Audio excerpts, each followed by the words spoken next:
여러분에게 한 가지 질문을 하려고 합니다. 세상에서 가장 아름다운 단어가 무엇일까요? 저도 솔직히 생각해 봤어요. 세상에서 가장 아름다운 단어가 무엇일까? 물론 각자의 삶의 가치관이 다르고 또 살아온 삶의 패러다임이 다르기 때문에 사람마다 느끼는 아름다움이 다를 수 있습니다. 그런데 공통적으로 대부분 이 단어를 말하면 그렇지, 아름답지 라고 말하는데 그 단어가 바로 사랑이라는 단어입니다. 사랑. 사랑이라는 단어를 들으면 참 아름답고 설레고 또 내 마음속에 무언가를 찾아주는 생기 같은 존재. 그래서 이 사랑은 기쁨, 또 희생, 이해, 포용, 용서라는 긍정적인 감정과 행동을 모두 담고 있는 단어가 사랑이라는 단어입니다. 그래서 성경에서도 사랑은 단순히 감정적인 호감을 넘어 하나님의 본질이자 가장 중요한 명령이며 이타적이고 희생적인 행위를 포함하는 이 포괄적인 단어가 바로 사랑이라고 성경은 말하고 있습니다. 인간적인 사랑과는 차원이 다르죠. 성경이 말하는 사랑은 완전한 사랑을 말하고 있습니다. 우리가 살다 보면 누군가를 사랑할 때가 있어요. 여러분 사랑해 보셨죠? 여러분들 누군가를 사랑할 때 그때 마음이 어떻습니까? 내가 누군가를 사랑할 때 그 사람이 정말 보고 싶고 만나고 싶고 그 사람 곁에 있는 것만 해도 설레이는 마음. 또 어때요? 사랑하는 사람을 만나러 갈 때 준비하는 순간부터 이미 설렙니다. 무엇을 입을까? 어떤 머리를 할까? 어떻게 하면 잘 보일까? 어떻게 하면 그 사랑하는 사람에게 조금이라도 더 잘 보일까? 사랑이라는 우리의 감정은 자꾸만 우리를 변화시키죠. 그래서요, 이 사랑은 두 가지의 변화를 줘요. 정서적인 변화와 행동적인 변화를 줍니다. 특별히 한 가지 변화가 더 있는데 이건 보이지가 않아요. 정서적인 변화는 삶의 변화를 가져오고 내 행동이 변화되다 보면 야, 저 사람 사랑에 빠졌나 봐. 우린 그렇게 말할 때가 있어요. 그런데 한 가지 보이지 않는 게 있는데 그게 뭐냐? 바로 우리의 뇌가 변한대요. 사랑하는 사람들의 뇌파 검사를 해보면 사랑하지 않는 사람과 다른 결과가 나온다라는 것이죠. 그건 무엇을 말해요? 내 몸이 사랑을 하게 되면 나의 모든 신체 기관이 변화한다라는 것입니다. 그만큼 사랑이라는 단어는 우리 인간에게 있어서 매우 중요한 단어임을 다시 한번 확인할 수가 있죠. 여러분 교회에 오면 가장 많이 하는 단어가 뭐예요? 주님의 이름으로 사랑합니다. 어렸을 때부터 교회를 다니는 분들은 하도 많이 들었을 거예요. 저는 얼마나 많이 들었겠습니까? 눈 떴더니 교회잖아요. 모든 성도들이 아유 사랑하는 우리 아들 하면서 엄마가 한두 명이 아니었어요. 어렸을 때 교회 살면 엄마가 여러 명이었어요. 그래서 가끔 내 엄마가 누군지를 모를 때가 있어요. 진짜 엄마가 혼내면 내 엄마 찾아가겠다고 떼를 쓰고 집을 나간 적도 몇 번 있어요. 교회 선생님들은 얼마나 목사님 아들이니까 얼마나 예뻐해 주겠어요. 그러면서 속으로 저 사람이 우리 엄마였으면 저 사람이 나를 얼마나 사랑하는데. 그런데 나이를 먹고 커보니까 진짜 사랑은 나를 낳아주신 그 어머니의 사랑이더라고요. 그게 정말 나에게 있어서 큰 사랑이고 지금도 생각해보면 어머니의 사랑이 얼마나 큰지를 다시 한번 느끼게 됩니다. 여러분들도 교회 생활하다 보면 주님의 이름으로 사랑합니다 라는 말을 많이 하기도 하고 많이 듣고 그렇게 교회 생활을 참 많이 합니다. 그만큼 교회 안에서 사랑이라는 단어는 공동체를 이어줄 수 있는 중요한 매개체라는 것이죠. 사랑이 없는 것은 온전한 공동체를 만들 수가 없어요. 그래서 고린도전서 13장 사랑장에 믿음, 소망, 사랑 그 중에 제일은 사랑이라. 우리는 믿음이 제일인 줄 알았는데 구원을 품는 소망이 제일인 줄 알았는데 성경에서 말하는 제일은 사랑이래요. 그만큼 성경이 말하는 사랑, 주님이 우리에게 주셨던 그 사랑은 우리의 삶을 모두 변화시키는 놀라운 능력을 가지고 있다라는 것입니다. 저는 목회를 하면서 늘 강조하는 것이 있죠. 공동체 강조를 많이 해요. 행복한 공동체를 만들어가는 것. 이 행복한 공동체를 만들어가는 가장 첫 번째가 바로 사랑이라는 것입니다. 모든 공동체에 사랑이 우선이 돼야 돼요. 가족 공동체, 우리가 살고 있는 세상 공동체, 우리가 섬기는 교회 공동체, 그 공동체 안에 사랑이 가장 우선순위 되지 않으면 그 공동체는 어느 순간 분열과 다툼과 나눔이 돼버려요. 우리는 사랑할 때, 진정한 주님의 이름으로 사랑할 때 세상이 주지 못하는 놀라운 은혜를 경험하게 된다라는 것입니다. 그래서 사랑의 사도라고 불리우는 사도 요한이 요한일서 4장 8절에 이렇게 말합니다. 는 하나님을 알지 못하나니 이는 하나님은 사랑이심이라. 사랑하지 않고서는 하나님을 알 수가 없다라는. 내가 수십 년 교회를 다니고 예수를 믿었는데 하나님을 알지 못한다고요? 사도 요한은 아무리 교회를 오래 다녀도, 아무리 내가 신앙생활을 오래 했어도 사랑하지 않고서는 하나님을 알지 못한다라고 말을. 왜요? 하나님은 사랑이시기 때문에. 우리가 그만큼 사랑이라는 건 교회 안에서 서로를 위해서 기도하고 서로를 위해서 사랑으로 품어주는 그 사랑한다라는 것은 우리 그리스도인들에게 있어서 없어서는 안 될 중요한 단어라는 것입니다. 사랑하는 성도 여러분, 여러분 사랑하십시오. 교회 안에서 주의 이름으로 서로 사랑하십시오. 사랑하면 미운 것도 이뻐 보인대요.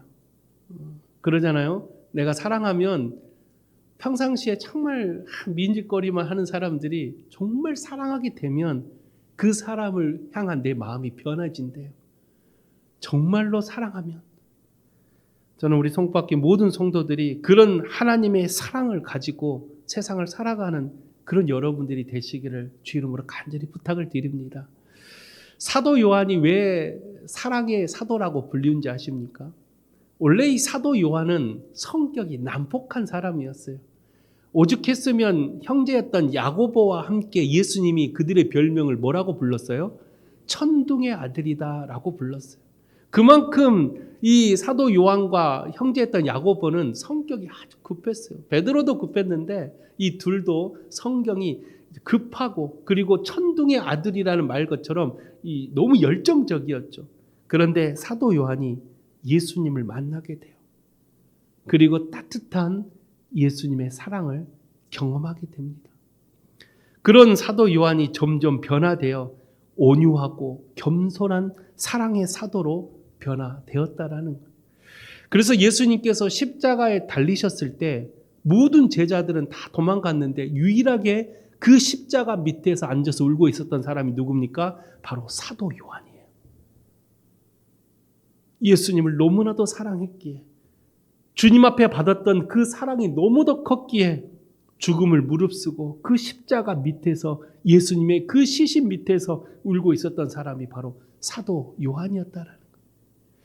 사도 요한이 살아가면서 그 예수님의 사랑을 세상에 전하기 시작합니다.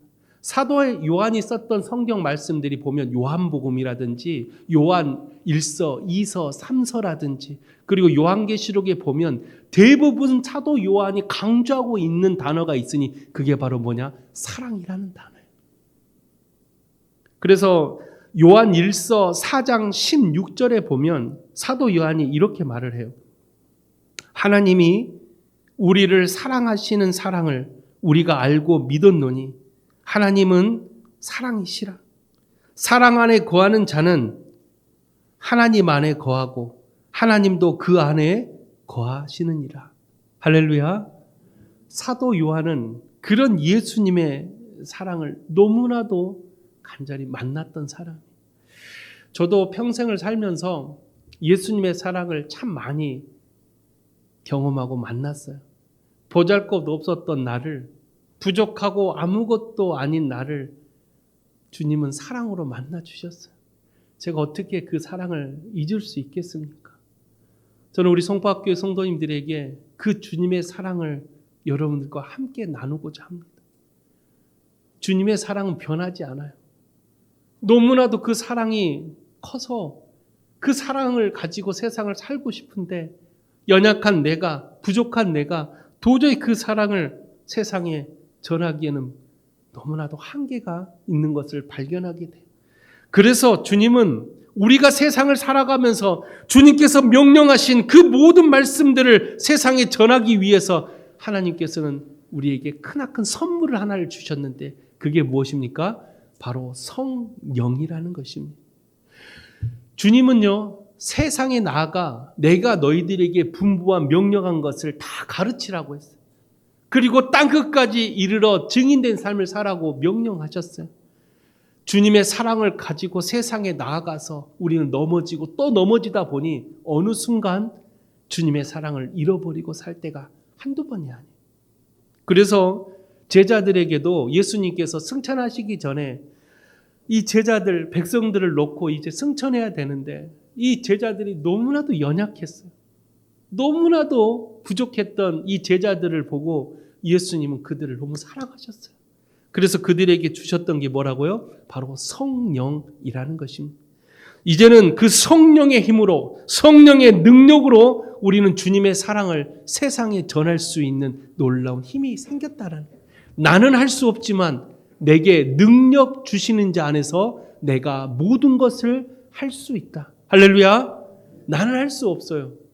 그러나 내게 주시는 능력, 그 성령의 능력으로 주님의 사랑을 세상에 전할 수가 있다라는 것입니다. 사랑하는 성도 여러분, 우리에겐 성령이 필요합니다. 성령의 능력은 그리스도의 사랑을 세상에 전할 수 있는 유일한 방법입니다. 성령의 능력은 단순히 어떤 특별한 현상을 일으키는 힘을 넘어섭니다. 그것은 하나님의 주권적인 임재와 하나님의 특별한 은혜가 담겨져 있죠.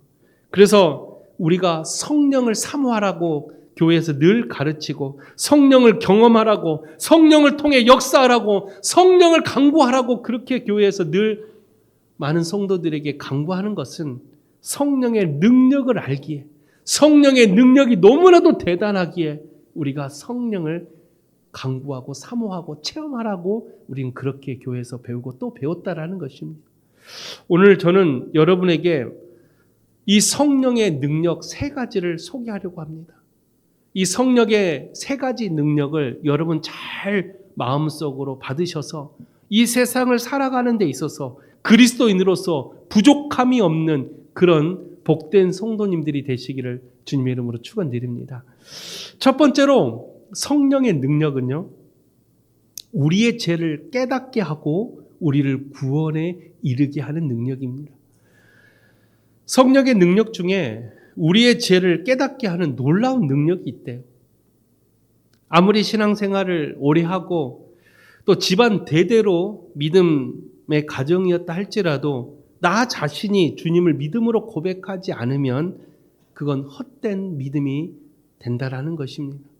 저도 아버지가 목사지만 내가 만난 하나님이 아니면 제 믿음은 헛된 믿음이 됩니다. 여러분 스스로가 예수 그리스도를 믿는 믿음으로 고백해야 돼요. 그런데 그 믿음을 갖기 위해서는 어떻게 해야 되냐? 성령의 힘이 필요합니다. 죄인된 우리가, 부족한 내가, 보잘것없는 우리가 어떻게 전능하시고 거룩하신 주님을 만날 수 있겠습니까? 그래서 우리는 하나님 앞에 엎드려 간구해야 되는 것입니다. 주님, 나를 만나 달라고. 연약하고 보잘것없는 나를 하나님 만나 달라고. 그 성령을 사모할 때 성령이 내 안에 딱 임재하는 순간 제일 먼저 뭘 깨닫게 하냐? 아, 내가 죄인이구나. 내가 부족하고 연약하고 없고 아무것도 아닌 나이구나라는 것을 이 성령은 깨닫게 해줘요. 그러면 우리를 어디로 인도할까요? 내가 죄인임을 깨닫게 하면 우리를 어디로 인도해요? 기도의 자리로 인도해요. 말씀의 자리를 우리를 인도하게 돼요. 이게 성령의 능력이에요. 교회를 오래 다녔어도 우리가 기도의 자리, 말씀의 자리를 사모하지 않는 사람들을 보면 성령의 능력이 없어요. 성령의 능력을 늘 체험하는 사람들은 내가 늘 죄인임을 깨닫게 하기 때문에 나를 자꾸만 기도의 자리로 데리고 가요. 우리 입술에서 회개의 영이 터져 나오고 나는 할 수 없다고, 주님 없이는 아무것도 할 수 없다고 고백하는 우리의 입술이 자꾸만 터져 나오는 거예요. 이 성령은 참 대단하죠. 보잘것없는 나, 또 세상을 살아가는 나에게 이 성령은 자꾸만 기도의 자리로, 말씀의 자리로 우리를 데리고 가요. 그러기 위해서는 내가 죄인임을 먼저 깨달을 수 있어야 돼요. 그런 성령의 능력을 우리 마음속에 여러분 모두 다 사모하셔서 나를 기도의 자리로, 말씀의 자리로 데리고 가 우리 입술에서 주님 앞에 내 회개의 영을 통하여 하나님을 만나는 그런 축복의 사람들이 되시기를 주님의 이름으로 축원드립니다. 사도 요한도 이렇게 고백해요. 요한복음 16장 8절에 말하기를 그가 와서 죄에 대하여, 의에 대하여, 심판에 대하여 세상을 책망하시느니라. 여기서 말하는 그라는 건 성령님을 말을 해요. 성령님이 우리에게 오셔서 첫 번째로 우리의 죄에 대해서, 그리고 의에 대해서, 심판에 대해서 세상을 책망하신대요. 우리의 죄에 대해서 책망하신대요. 자꾸만 연약한 나, 내가 보잘것없는 죄악에 빠져있는 나를 성령이 오셔서 자꾸만 내가 죄인임을 깨닫게 해준다라는, 그리고 의에 대해서 옳고 그름이 무엇인지를 깨닫게 해. 이걸 다른 말로는 영적 분별함이라고 말해요. 성령이 내 안에 임재하면 영적 분별함이 생겨요. 그래서 이게 하나님이 기뻐하시는 일인지 이게 하나님이 기뻐하지 않는 일인지를 깨닫게 해주는 거예요. 똑같이 교회 봉사를 하는데 보이진 않잖아요. 우리의 마음이. 어떤 사람은 그 봉사를 통해 자신을 드러내고자 하는 사람이 있고, 어떤 사람은 빛도 없이 이름도 없이 섬기는 사람이 있어요. 똑같이 하나님의 일을 섬기는데 누구는 자신을 드러내고 누구는 하나님을 드러내는 우리의 마음은 사람은 볼 수는 없지만 누가 보고 계셔요? 하나님이 보고 계시는 거예요. 성령이 누구에게 임하겠어요? 하나님을 위하는 자, 빛도 없이 이름도 없이 묵묵히 주의 일을 섬기는 자들에게 성령은 임재하시는 거예요. 그들의 마음속에 하나님의 놀라운 은혜가 임하기 시작하죠. 우리가 성령을 사모한다는 것, 우리의 옳고 그름, 이게 하나님이 기뻐하시는 일인지 아닌지를 깨닫게 해준다는 것.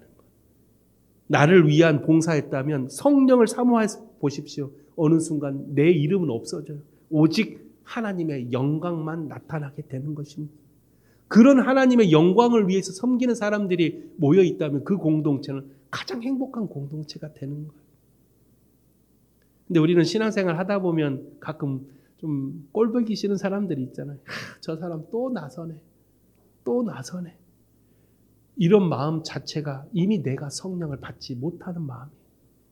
성령을 사모하고 성령이 내 안에 있으면 협력하여 선을 이루게 만든다 그랬어요. 어떻게 하면 하나님을 더 섬길까? 어떻게 하면 내가 섬기는 교회를 내가 더 섬길 수 있을까? 성령이 내 안에 임재하면 온데간데 나는 없고 주님만 남는 거예요. 그런 성령의 은혜를 경험할 때 교회가 하나님의 은혜로 부흥하게 되는 것입니다. 또 심판에 대하여 세상을 심판한다라는 것. 우린 자꾸만 남을 지적하고 심판해요. 너 그러면 안 돼. 너 틀렸어. 야, 그거 하나님이 싫어하실 거야. 아니요. 우리의 심판자는 오직 주님 한 분뿐이어야 돼요. 누가 누구를 정죄합니까? 누가 누구를 지적합니까? 우리는 서로가 연약하고 보잘것없는 나임을 고백하여 서로가 서로를 위해 도와줄 수 있는 사람이 돼야 돼요. 오직 심판자는 주님 한 분뿐이에요. 그리고 언제 우리가 그 심판을 받냐? 마지막 그때.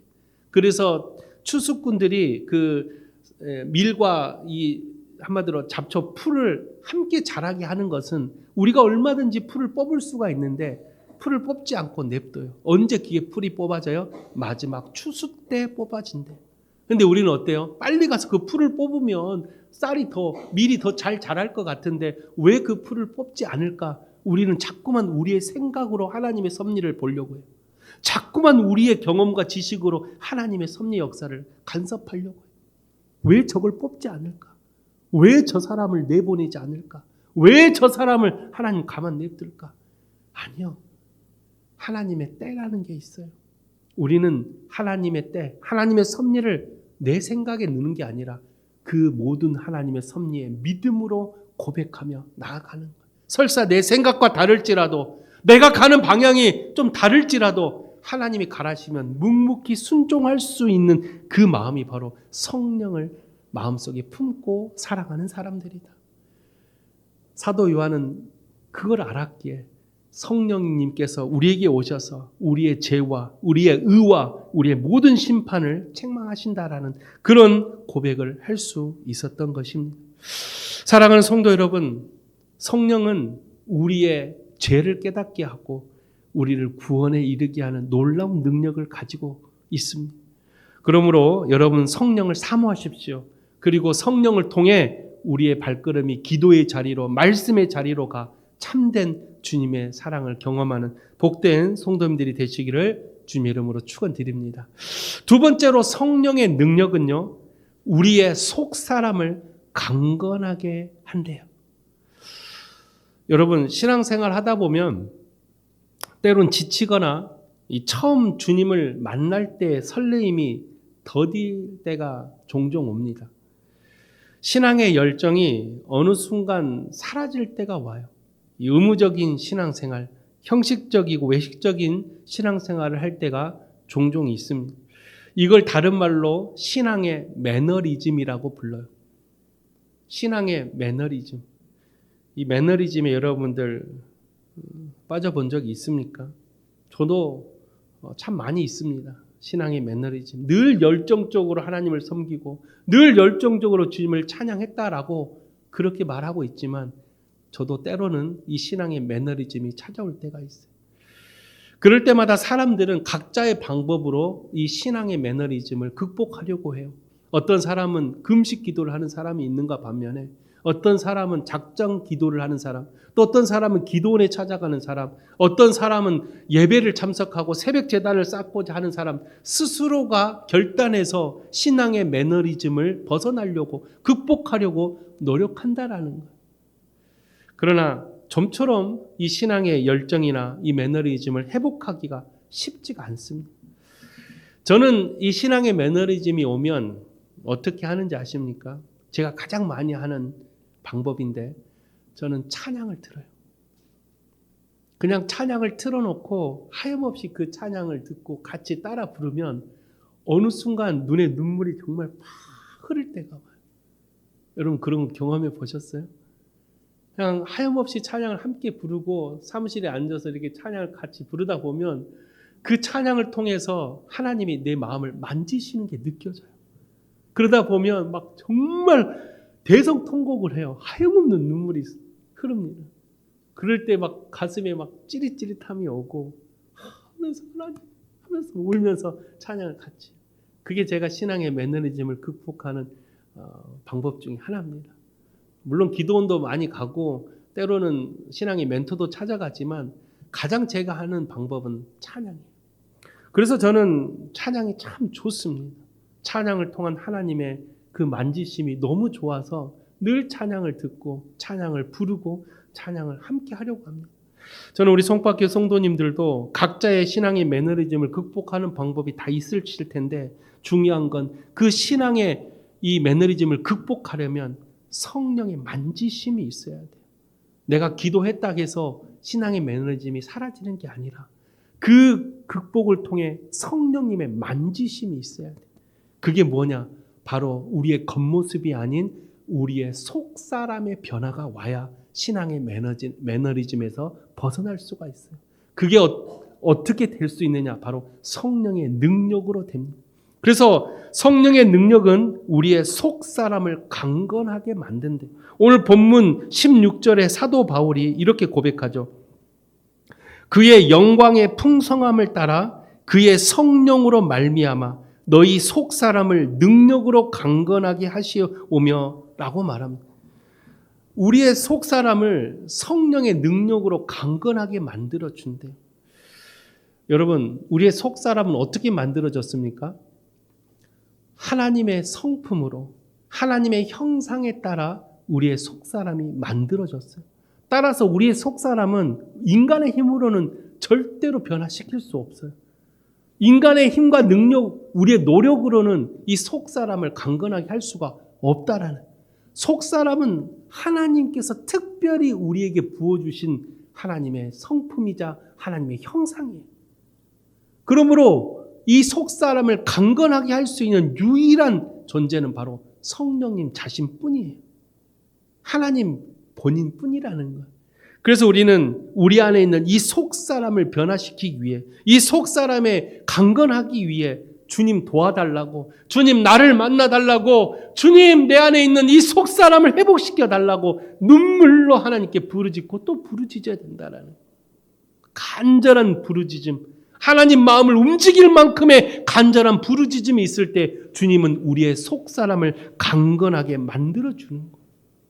우리의 속사람이요, 병들기 시작하면 제일 먼저 나타나는 현상이 바로 예배의 기쁨이 사라진대요. 속사람이 병이 들면 주일날 교회는 오는데 이 교회에 와서 드리는 이 예배가 은혜를 받지 못하게 만든대요. 속사람이 강건해지고 이 속사람이 늘 하나님과 함께 할 때는 그 예배 자체가 너무 좋고 하나님 말씀이 너무 좋아 내 발걸음이 신이 나서 주님께 찾아가는데, 속사람이 병이 들기 시작하면 교회 가는 것 자체가 귀찮아진대요. 그리고 찬양하는 것도 아무런 느낌을 받지 못한대요. 기도도 잘 나오지 않는데요.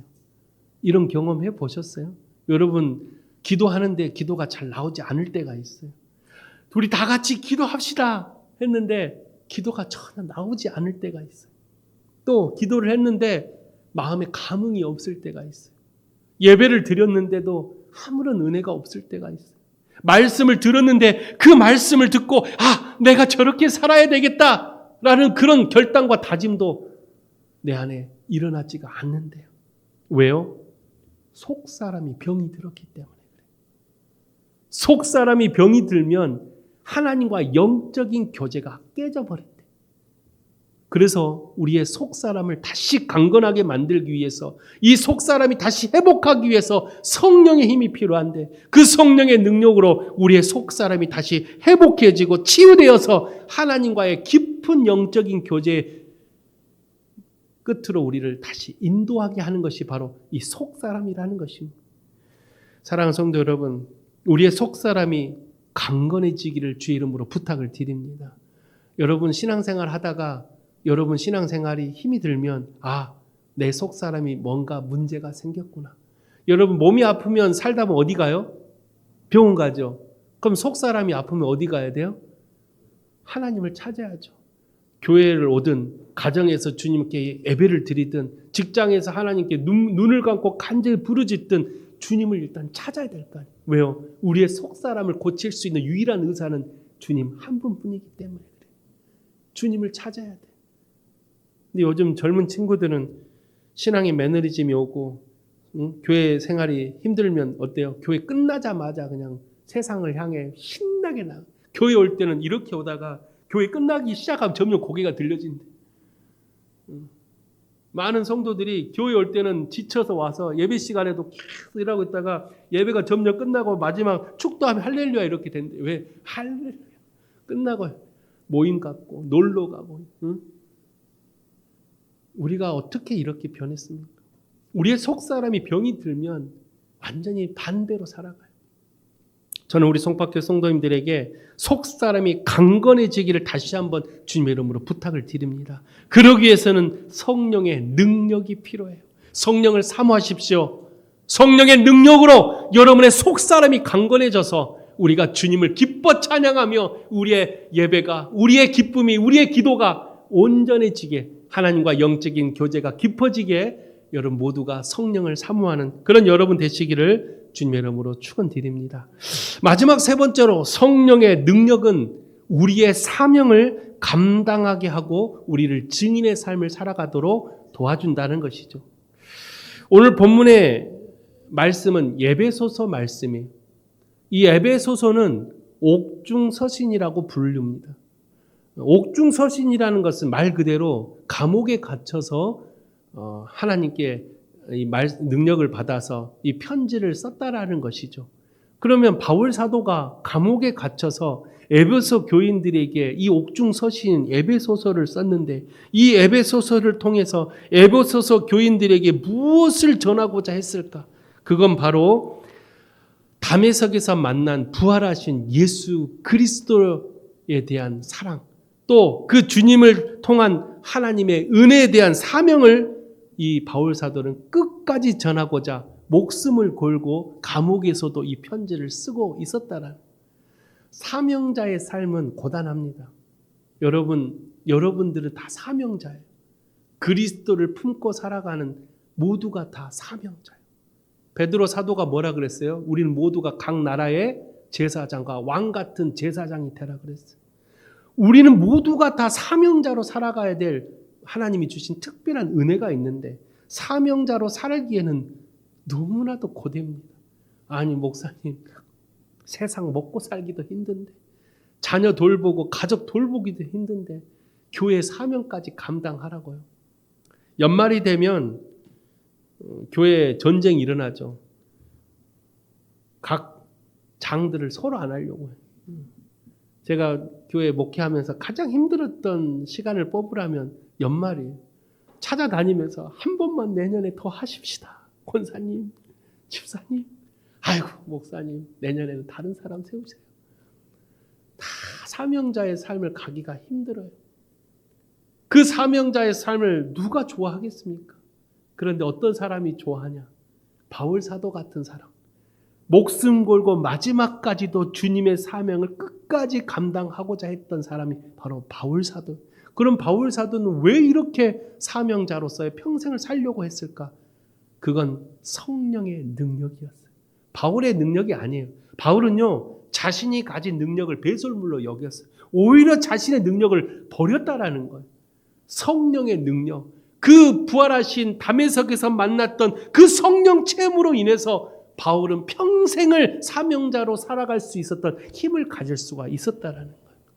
그래서 성령이 필요해요. 우리 모든 성도들이 성령이 필요해요. 성령이 내 안에 임재해달라고 간절히 부르짖어야 돼요. 그래서 오늘 본문 20절에 보니까 사도 바울이 뭐라고 말해요? 우리 가운데서 역사하시는 능력대로 우리가 구하거나 생각하는 모든 것에 더 넘치도록 능히 하실 이에게라고 말을 해요. 그 성령의 능력이 우리 가운데 역사하신대. 내 안에, 우리 교회 가운데, 우리 가정 가운데, 우리가 살아가는 세상 가운데, 우리 가운데 그 성령의 능력이 역사하셨을 때 어떤 결과가 난다고요? 모든 것에 더 넘치는 은혜를 부어주신다는 거예요. 더 넘치는 은혜. 우리는 하나님께 한 가지만 봉사했는데 주님은 2가지, 3가지, 4가지, 5가지의 은혜를 부어주신다. 솔로몬이 1000번제를 쌓고 하나님 마음에 합당한 기도를 드렸더니 하나님 어떤 복까지 줬어요? 구하지도 않는 복까지도 줘요.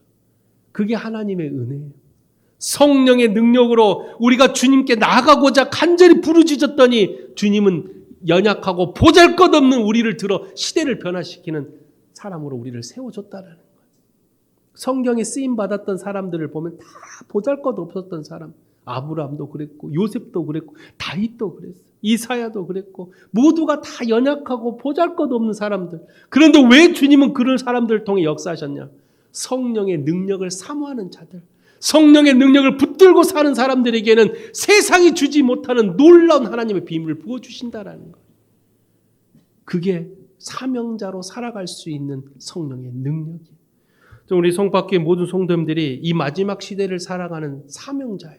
예수 그리스도의 복음을 전하는 사명자.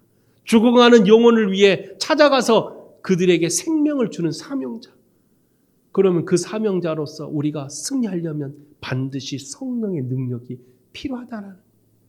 여러분 성령을 사모하십시오. 성령을 간구하십시오. 성령이 내게 임해야 우리의 능력이 나타나는 거예요. 성령이 내게 임해야 하나님의 사람으로 평생을 살 수가 있는 거예요. 예수님께서 우리에게 명령하셨죠. 사도행전 1장 8절 다 같이 한번 우리 봉독하겠습니다. 시작. 오직 성령이 너희에게 임하시면 너희가 권능을 받고 예루살렘과 온 유대와 사마리아 땅끝까지 이르러 내 복음의 증인이 되리라 하시니라. 성령이 먼저 임해야 돼요. 성령의 능력을 먼저 받아야 돼요. 그 성령을 우리가 받으면 우리가 하나님의 놀라운 권능을 받는데요. 하나님의 권능이라는 게 뭐예요? 하나님의 권력과 능력이에요.